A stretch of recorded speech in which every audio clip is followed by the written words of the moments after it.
마가복음 12장 18절부터 27절까지의 말씀을 가지고 부활을 모르면 복음을 누릴 수 없다라는 제목으로 하나님의 말씀을 함께 상고합니다.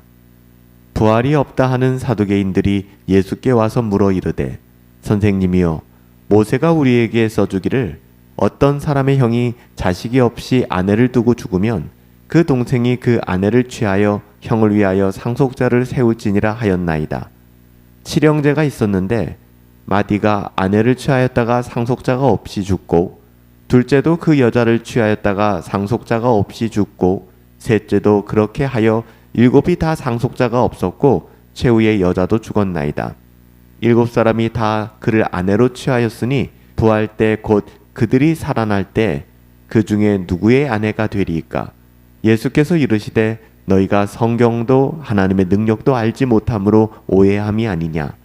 사람이 죽은 자 가운데서 살아날 때에는 장가도 아니가고 시집도 아니가고 하늘에 있는 천사들과 같으니라. 죽은 자가 살아난다는 것을 말할진대 너희가 모세의 책 중 가시나무 떨기에 관한 글에 하나님께서 모세에게 이르시되 나는 아브라함의 하나님이요 이삭의 하나님이요 야곱의 하나님이로다 하신 말씀을 읽어보지 못하였느냐. 하나님은 죽은 자의 하나님이 아니요 산 자의 하나님이라. 너희가 크게 오해하였도다 하시니라. 사두개인들이 예수님께 나왔습니다. 이들은 부활을 믿지 않는 사람들이었어요. 그런데 부활에 관한 질문을 던지고 있습니다. 겉으로는 진지한 질문처럼 보이지만 실제로는 조롱에 가까운 그런 질문이었어요. 일곱 형제가 한 여자를 차례로 아내로 맞았다라는 극단적인 이야기를 꺼내고 있는 것이죠. 그리고 묻습니다. 부활 때 그 여자는 누구의 아내가 되겠습니까? 부활을 믿지 않기 때문에 부활을 우스꽝스럽게 만들려고 하는 의도적인 질문이었습니다. 그때 예수님께서 단호하게 말씀하십니다. 너희가 성경도 하나님의 능력도 알지 못함으로 오해하였도다. 문제의 핵심을, 이들의 마음의 중심을 정확하게 꿰뚫고 계셨던 것이죠. 사두개인들은 성경을 모르는 사람들이 아니었습니다. 오히려 누구보다도 잘 아는 사람들이었습니다. 그런데 예수님께서는 그들을 향하여 너희가 성경을 알지 못한다라고 말씀하셨습니다. 왜 그랬을까요? 부분적으로는 알고 있었을지 모르겠지만 자신들이 받아들이고 싶은 것만 취하며 나머지는 모두 배척했기 때문에 자기 자신의 편리대로 성경을 읽었고 그 신앙을 가졌기 때문에 예수님께서는 너희가 성경을 알지 못하는구나 라고 말씀하시는 거예요. 성경을 읽으면서도 하나님이 어떤 분이신지는 놓치고 있었던 것이죠. 말씀을 안다는 것은 이같이 성경적인 문자적인 정보를 쌓아가는 것이 아닙니다. 하나님을 아는 거예요. 하나님을 아셔야 합니다. 하나님의 뜻과 성품을 알고 받아내며 따라 살아갈 수 있어야 합니다. 오늘도 같은 일은 무한 반복되어집니다. 말씀을 듣기도 하고 공부하기도 하고 그 말씀에 익숙해지기도 합니다. 그런데 실제의 삶은 도무지 바뀌어지지 않는 거예요. 왜냐하면 말씀을 그냥 지식의 수단, 판단의 대상으로 두고 순종의 기준으로 삼고 두고 있지 않기 때문에 그렇습니다. 성경을 읽어도 하나님을 알 수 없는 것이죠. 성경을 읽어도 하나님을 모를 수 있다는 것입니다. 가장 위험한 상태가 이런 상태예요. 아침마다 새벽 경건회를 하고 말씀을 습관적으로 보며 습관적으로 생각하고 말하지만 하나님을 모른다는 거예요. 하나님을 알지 못한다는 거예요. 이거 참 위험한 일입니다. 예수님께서는 또 하나를 지적하십니다. 너희가 성경을 알지 못할 뿐만 아니라 하나님의 능력을 알지 못하는구나.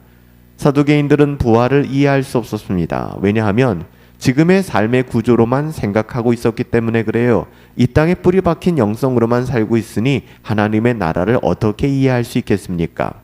그러니까 이 세상의 방식을 가지고 결혼과 관계와 질서와 이 모든 것이 그대로 이어질 것이다. 즉, 이 세상의 관점으로만 성경을 하나님의 나라를 해석하려고 했던 것이죠.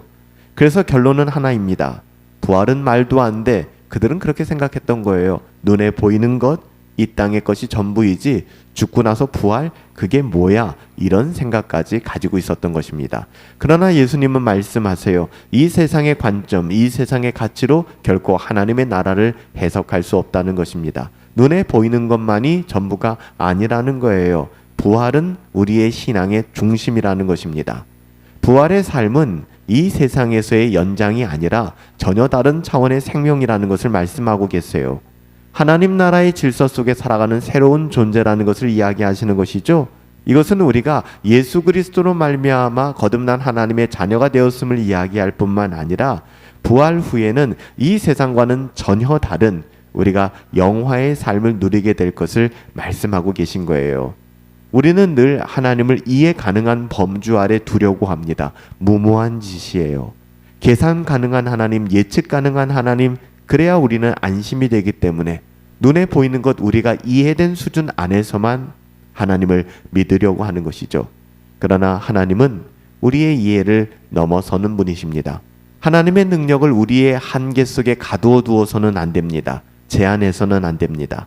하나님은 전능하신 분이세요. 예수님께서는 출애굽기의 말씀을 인용하셨습니다. 나는 아브라함의 하나님이요 이삭의 하나님이요 야곱의 하나님이라.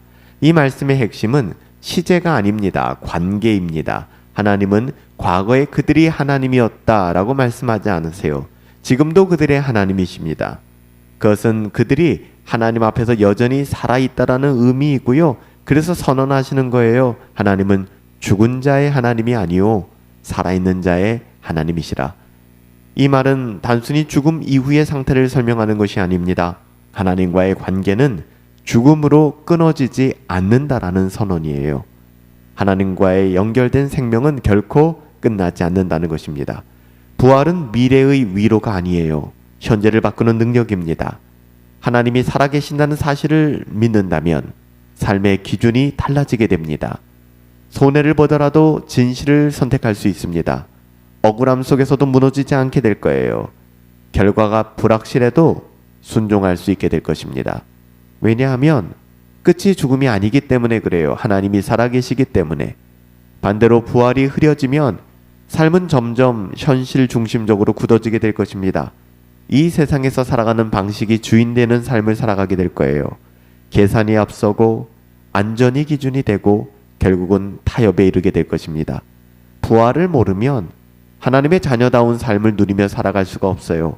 부활을 믿으면 우리의 삶의 모든 영역이 달라지게 될 거예요. 하나님의 자녀다운 삶을 살아내게 되는 것이죠. 참된 절대 평강과 위로와 은혜와 기쁨과 감사가 넘치게 된다는 거예요.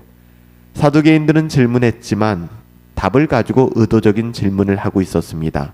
비성경적인 질문이었고요. 이 세상의 가치에 뿌리 둔 질문이었습니다. 하지만 예수님께서는 기꺼이 답하셨습니다. 단순한 정보로서 답을 주신 것이 아니라 방향을 제시해 주신 것입니다. 성경을 바르게 알고 있다라고 말하는 사람들을 향하여 성경을 바르게 알고 있는가? 하나님의 능력을 제한하고 있지 않은가? 살아계신 하나님 앞에서 살아가고 있는가? 하나님은 살아계세요. 그래서 오늘 우리의 선택도 기꺼이 달라질 수 있는 것입니다. 살아계신 아버지 하나님, 죽음 너머의 소망을 붙들고 살아가게 하옵소서. 지금의 삶에 매이지 않고 부활의 생명을 바라보며 살아가게 하시고 살아계신 하나님을 오늘의 삶 속에서 실제로 경험하며 살아가게 하옵소서. 존귀하신 예수님의 이름으로 기도하옵나이다. 아멘.